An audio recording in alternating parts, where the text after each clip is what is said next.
Pasan los días y a su vez van surgiendo nuevas informaciones sobre los pagos que el FC Barcelona hizo durante 17 años a José María Enríquez Negreira durante su etapa como vicepresidente del Comité Técnico de Árbitros. Un escándalo destapado por el programa Que t'hi jugues de Radio Barcelona y que aumentan los interrogantes, el debate y la sensación de que un hecho tan grave puede quedar impune. Por ello, en este punto conviene recopilar lo que se sabe del asunto e intentar dar respuestas, las que se puedan, a las numerosas dudas existentes. Se trata de un colegiado que dirigió partidos en la máxima categoría del fútbol español entre 1979 y 1991 y actuó un año más, hasta 1992, en segunda. Adscrito al Comité Catalán, pitó 132 partidos en primera y llegó a ser internacional.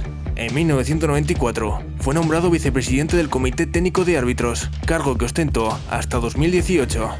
En 1995 fundó la empresa Dasnil 95, cuya labor inicial era la comercialización al por mayor de productos alimenticios, aunque en el año 2000 cambió su objetivo social para ofrecer servicios de publicidad a empresas, promociones, objeto de regalo, impresión de textos y realización de videojuegos deportivos. Tarea, esta última, de la que se encarga su hijo, Javier Enríquez Moreno, que en 2004 se convirtió en administrador único de la sociedad. Según los datos conocidos, vendió entre 2001 y 2018, a través de Dasnil 95, unos vídeos al club azulgrana en los que se hacían análisis de los árbitros que iban a pitar en cada partido al equipo. Se informaba de sus características, su modo de dirigir los encuentros o de si eran más o menos dialogantes. Por este servicio, la entidad culé abonó, según El Mundo, un total de 6.659.488 euros. Un servicio que cesó cuando Enríquez Negreira dejó de ser vicepresidente del comité en 2018. A raíz de una inspección de Hacienda por irregularidades en la tributación de los ejercicios correspondientes a 2016, 2017 y 2018, en los que el Barcelona pagó a la empresa Dasnil 95 la cifra de 532.752 euros en 2016, 541.752 euros en 2017 y 318.200 euros en 2018. En total, hubo 33 pagos durante esos años. Por tanto, ante las sospechas de posibles fraudes, Hacienda puso el caso en manos de la Fiscalía. En su declaración inicial, ante los inspectores de Hacienda, Enríquez Negreira aseguró que el Barcelona contrató sus servicios para asegurarse de que no se tomaban decisiones arbitrales en su contra y de que recibiría un trato neutral en los partidos. También afirmó que no disponía de documentación porque el asesoramiento técnico que prestaba era verbal. Sin embargo, su hijo Javier contradijo esa versión, asegurando que los informes se entregaban por escrito al club, como corroboraban miembros de la entidad que aseguran tener estos documentos, además de DVDs. Enríquez Negreira no ha declarado posteriormente ante la Fiscalía. Su abogado presentó un justificante médico, donde dice que el exárbitro sufre principio de Alzheimer. El Barcelona emitió un comunicado tras conocer la información en el que reconocía la vinculación con el exárbitro, con la finalidad de adquirir informes técnicos relacionados con el arbitraje profesional, a fin de complementar información requerida por el cuerpo técnico del primer equipo y del filial, una práctica habitual en los clubes de fútbol profesionales. Al mismo tiempo que lamentaba que esta información saliera en el mejor momento deportivo de la presente temporada. Ernesto Valverde, uno de los técnicos que pasó en esos años por el equipo, al ser preguntado por esos informes, declaró que no sabía ni que existían esos informes sobre los árbitros en el Barcelona.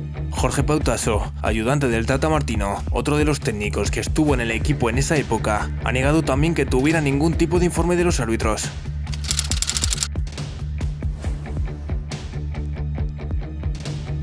El hecho de que la relación entre el club y Enríquez Negreira abarcara 17 años ha provocado que hasta 4 presidentes tengan implicación en este asunto: Gaspart, Laporta, Rosell y Bartomeu. El primero ha dicho que no le constan esos pagos. Rosell apunta que los pagos ya se los encontró cuando entró al club, la misma versión que Bartomeu, que ha explicado que puso fin a la vinculación en 2018 por una política de recorte de gastos. Con Laporta como presidente, la cantidad que se pagaba a la empresa del colegiado ascendió de 145.000 euros anuales a nada menos que 573.000 euros anuales. El Mundo ha publicado una comunicación interna entre el jefe de administración del club, Ángel Rocamora, y un despacho de abogados contratados para este asunto, cuando en 2021 la Oficina Nacional de Investigación del Fraude pidió al club la documentación relativa a los pagos a Enríquez Negreira. En ese mensaje se dice: no tenemos contrato. ¿Lo decimos o nos hacemos los locos?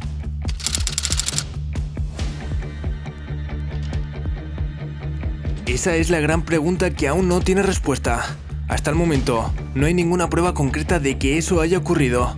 No hay evidencias físicas de pagos a colegiados, ni mensajes o conversaciones coaccionados en ese sentido.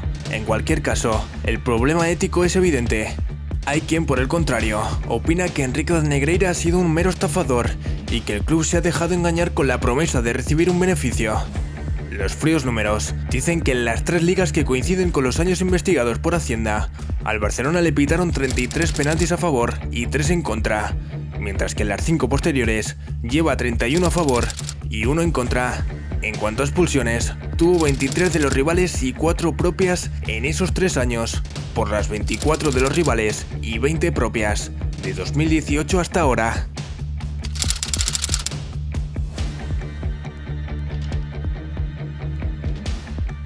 Sí, se trata de Ricardo Segura, que llegó a ser árbitro de segunda división y en noviembre de 2021 renunció a su labor como observador arbitral y adjunto en la Federación Catalana de Fútbol para incorporarse al club blaugrana como asesor arbitral. Su sueldo por realizar esa función está cerca de los 30.000 euros anuales, una enorme diferencia respecto a lo que cobraba Enríquez Negreira por la misma tarea. Además, Ricardo Segura, al contrario que Negreira, no tiene ninguna vinculación con el CTA.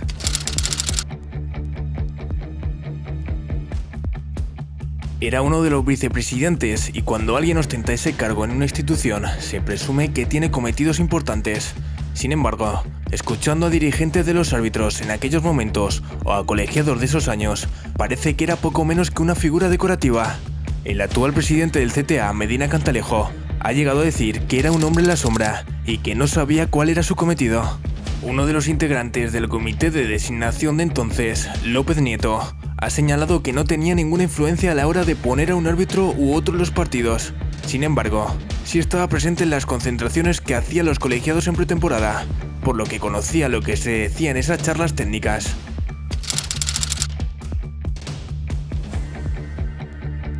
Fue de solo 7.384 euros, mientras que en 2020 ya pasó a ser de 0 euros. La empresa nunca llegó a tener más de 2 empleados. Enríquez Negreira no se tomó muy bien que el club decidiera poner punto y final a la relación que tenía con él.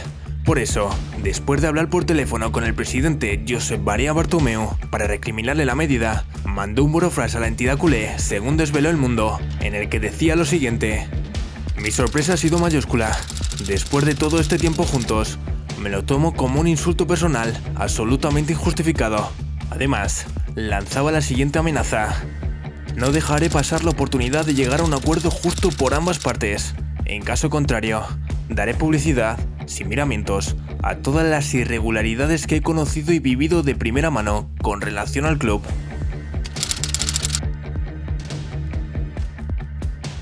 La Fiscalía también está investigando a la empresa 13 2014 SL, que pertenecía al directivo ya fallecido Josep Contreras Arjona, al tener la sospecha de que se pudo utilizar para realizar parte de los pagos tanto a Darsley 95, la empresa de Enríquez Negreira, como a Socercam, sociedad de Javier Enríquez Romero, por los servicios prestados al Barcelona según El Confidencial.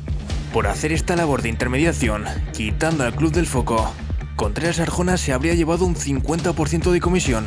El directivo habría facturado 728.420 euros a la entidad entre 2015 y 2018, y de ahí habría pagado, presuntamente, a los Enríquez padre e hijo. La ley del deporte, tanto la antigua como la que se aprobó en diciembre del año pasado, recogen un máximo de tan solo 3 años de plazo para poder investigar las infracciones consideradas muy graves desde que se cometieron, lo que impide que pueda estudiarse el caso y que haya posteriores sanciones en el ámbito deportivo en caso de probarse alguna irregularidad. Por tanto, queda la vía judicial. La Fiscalía intenta descubrir si ha podido haber un posible delito de corrupción entre particulares, que está castigado con penas entre 6 meses y 4 años de cárcel. La otra posibilidad de delito sería la administración desleal si el pago hubiera sido por servicios inexistentes, con penas de hasta los 3 años de cárcel. Fuera de España, podría darse el caso, según lo que se descubra, de que organismos internacionales como UEFA y FIFA entren a investigar el caso. Ahí sí que podría llegar a haber sanciones deportivas.